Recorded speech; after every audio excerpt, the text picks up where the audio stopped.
बघा IBPS क्लर्कचं notification आलं. त्या नोटिफिकेशनमध्ये मी तुम्हाला सांगितलं होतं की बँक प्रेफरन्सेस देताना काही पॅरामीटर्स फार इम्पॉर्टंट आहेत. त्यातला एक वन ऑफ द पॅरामीटर आहे की तुमच्या जिल्ह्यामध्ये किती ब्रँचेस आहेत ज्या बँकेत तुमचं सिलेक्शन झालं. कारण बरेचदा काय होतं की तुमच्या जिल्ह्यामध्ये जर ब्रँचेस कमी असतील आणि तुमचं त्या बँकेत सिलेक्शन झालं तर तुमची तिथं पोस्टिंग भेटली, जरी तुम्हाला तुमच्या जिल्ह्यात पोस्टिंग भेटली जरी, तरी ती खूप वर्ष राहील याची गॅरंटी नसते, कारण ब्रँचेस कमी आहे.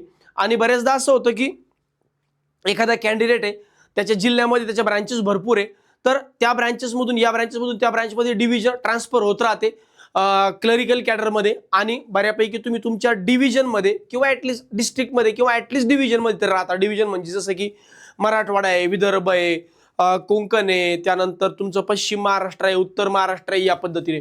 तर मग या व्हिडिओच्या माध्यमातून आपण समजून घेऊया की महाराष्ट्रामध्ये कोणत्या जिल्ह्यात कोणत्या बँका मोठ्या आहेत किंवा कोणत्या बँका जास्त आहेत, कोणत्या डिव्हिजनमध्ये कोणत्या बँका जास्त आहेत, त्याच्या अकॉर्डिंगली तुम्हाला प्रेफरन्स देणं सोपं जाईल.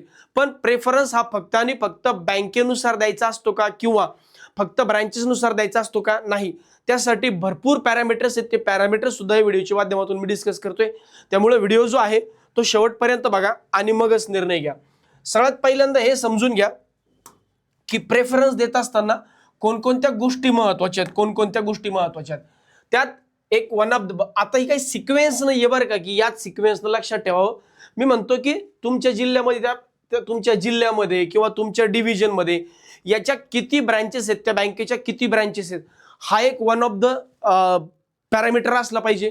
त्यानंतर सगळ्यात महत्त्वाची गोष्ट कल्चर, बँकेचं कल्चर कसं आहे, तिथल्या एम्प्लॉईला कशी वागणूक दिली जाते किंवा त्या बँकेत सध्या कॉर्पोरेट कल्चर आहे की नॉर्मल कल्चर आहे.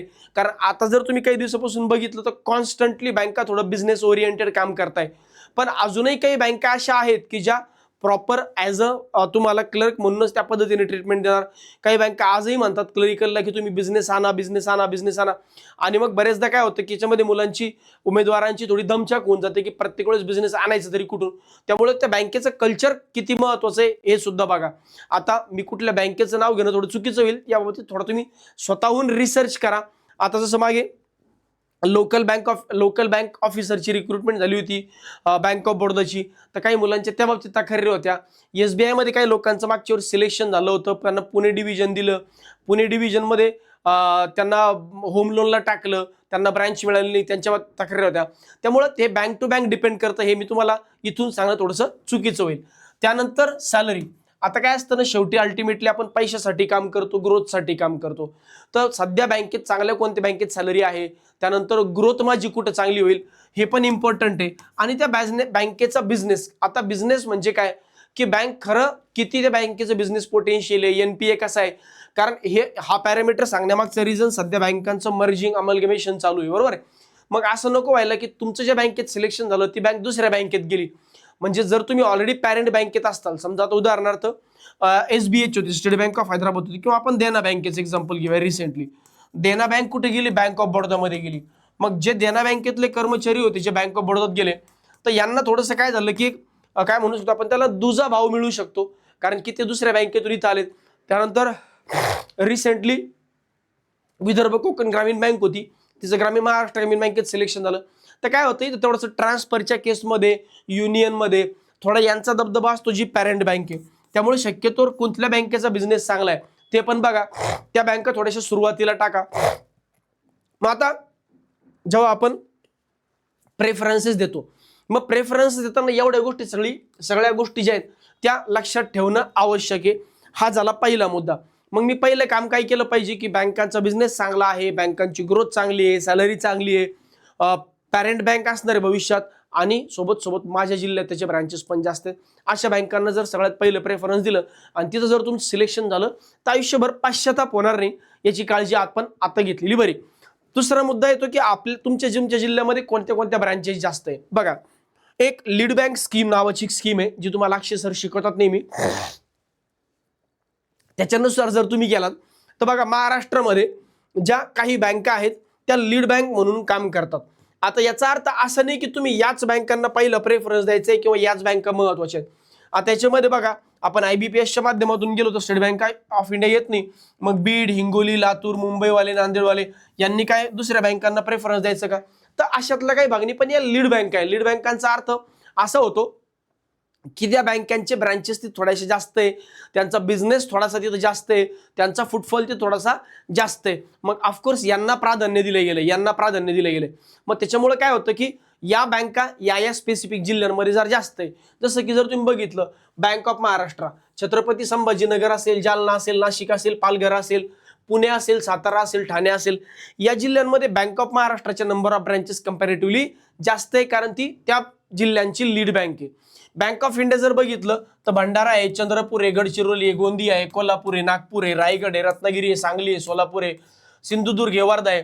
त्यातल्या त्यात जर तुम्ही बँक ऑफ इंडिया बघितली तर मी असं म्हणेल पश्चिम महाराष्ट्रातला काही भाग बऱ्यापैकी तो सातारा, सांगली, कोल्हापूरवाला, सोलापूरवाला आणि खाली तुमचं कोकण या भागामध्ये कंपॅरेटिव्हली बँक ऑफ इंडियाचे ब्रांचेस या कंपॅरेटिव्हली जास्त आहे. तर जो व्यक्ती विदर्भातून वेस्टर्न महाराष्ट्रातून बिलॉंग करतो किंवा जो व्यक्ती कोकणातून बिलॉंग करतो, मला असं वाटतं त्या व्यक्तीने जर पहिली बँक ऑफ इंडिया टाकली आणि बँक ऑफ इंडिया जर त्याला भेटली तर तुमच्या जिल्ह्यात परमनंट किंवा तुमच्या रिजनमध्ये राहण्याचे परमनंट चान्सेस जे हे जास्त बनतात. आता हे कधीपर्यंत असतं, जोपर्यंत तुम्ही क्लरिकल कॅडरमध्ये, जेव्हा तुम्ही अधिकारी बनता तेव्हा तुम्हाला कुठेही जावं लागू शकतं, तुमच्या स्टेटमध्येच राहतील तुम्ही, याची पण गॅरंटी नाही. तुम्ही दुसऱ्या राज्यात पण जाऊ शकता. पण शेवटी कसं असतं, तुमच्या जिल्ह्यामध्ये, तुमच्या विभागामध्ये जर यांच्या ब्रांचेस जास्त असतील तर ऑफकोर्स तिथंही बरेच वर्ष म्हणजे 10 15 वर्षांची सर्व्हिस तुमच्या जिल्ह्यामध्ये, तुमच्या डिव्हिजनमध्ये होऊन जाते. पुढचा मुद्दा आहे तो सेंट्रल बँक ऑफ इंडिया. आता सेंट्रल बँक ऑफ इंडिया जर बघितलं तुम्ही तर खानदेशच्या भागात थोडी जास्त आहे, म्हणजे धुळे असेल, जळगाव असेल, त्यानंतर अहिल्यानगर आहे, अकोला आहे, अमरावती आहे, बुलढाणा आहे, यवतमाळ आहे. इथं थोडेसे सेंट्रल बँक ऑफ इंडियाच्या ब्रांचेस जास्त आहे, कारण या जिल्ह्यांची ही लीड बँक आहे, मग इथेही थोडासा फायदा होतोच ऑफकोर्स की यार या बँकांची या जिल्ह्यांची लीड बँक आहे, म्हणजे तिथं त्यांचा ब्रांचेस जे आहेत त्या कंपॅरेटिव्हली जास्त आहे, तर माझं सिलेक्शन माझ्या जिल्ह्यामध्ये राहू शकतं. त्यानंतर SBI. आता काय होतं ना, SBIचा विचार जर केला तर ही बीड, हिंगोली, लातूर, मुंबई सिटी, नांदेड, नंदुरबार, धाराशिव, परभणी, वाशिम मध्ये जास्त आहे. मग या विद्यार्थ्यांनी कोणत्या अप्लाय कराव्यात किंवा या विद्यार्थ्यांसाठी SBIच्या ब्रांचेस जास्त आहे, पण SBIचा आपलं सिलेक्शन होणार नाही, कारण IBPSचा फॉर्म आहे. मग तुम्ही तुमच्या जिल्ह्याच्या आसपास, जसं बीड, हिंगोलीच्या आसपास जालना पडतं, मग Jalna bank of India Maharashtra जास्त आहे. त्यानंतर लातूरचा विचार जर केला तर लातूरच्या आसपास सोलापूर आहे. त्यानंतर लातूरच्या आसपास थोडंसं जर पाहिलं तर परभणी पण आहे. त्यानंतर हे जे जिल्हे आहेत तर या परभणी तसे जवळजवळच आहे, म्हणजे परभणीमध्ये पण SBIचे. तर लातूरच्या आसपासचे जिल्हे असेल ना, नांदेड आहे, मग नांदेडवाला व्यक्ती विचार काय करेल, अरे यार मला थोडासा यवतमाळ हा जिल्हा थोडा जवळ पडतो, त्यानंतर हिंगोली हा जिल्हा जवळ पडतो, मग मी यवतमाळ हिंगोलीच्या ब्रांचेसला बँकांना पहिलं प्रेफरन्स देईल. तर अशा पद्धतीने करू शकता. नंदुरबार आहे, बऱ्यापैकी खानदेश साईडला येतं, धुळे आणि जळगावच्या आसपास, मग धुळे जळगावमध्ये कोणती सेंट्रल बँक ऑफ इंडिया असते, मग यांना मी पहिलं प्राधान्य देईल. त्यानंतर धाराशिवचा व्यक्ती म्हणतोय की यार मला थोडंसं खाली सोलापूर जवळ पडतं, मग सोलापूरला कोणती बँक आहे, बँक ऑफ इंडिया आहे. असं वाशिमवाला कॅन्डिडेट म्हणतोय की यार मला थोडा अकोला पण जवळ आहे, त्यानंतर माझं तिकडं मला वर्धा पण चालतं किंवा इकडं थोडंसं बुलढाणा पण चालतं. तर मग त्या अकॉर्डिंगली तुम्ही तुमचे थोडे प्रेफरन्सेस जे ते सेट करू शकता. आणि ज्यांना वाटतं की यार मी मुंबईचा आहे, मला मुंबईत पाहिजे, तर मुंबईत बऱ्यापैकी बँक ऑफ बडोदाच्या ब्रँचेस ज्या आहेत या कंपॅरेटिव्हली जास्त आहे.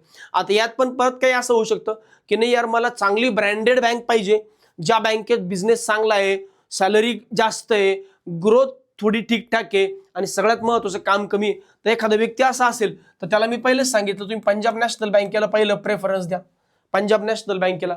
एखादा व्यक्ती म्हणतो सर मला असं वाटतं की मी थोडंसं मुंबई साईडला राहिलं पाहिजे, पण बँक ऑफ बडोदाचं कल्चर एवढं चांगलं नाही, ठीक आहे, मग तुम्ही युनियन बँक ऑफ इंडियाला पहिला प्रेफरन्स देऊ शकता.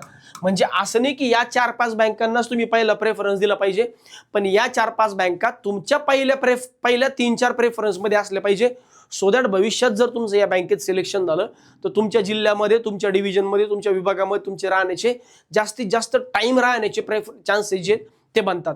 तर हीच माहिती जी आहे तुम्हाला प्रेफरन्स देण्याच्या अगोदर द्यावी, या उद्देशाने मी अगोदरच सांगितलं होतं की फॉर्म भरायच्या अगोदर हा व्हिडिओ प्रत्येकाने बघा. बाकी व्हिडिओ कसा वाटला याबद्दल कमेंटमध्ये नक्की कळवा. धन्यवाद.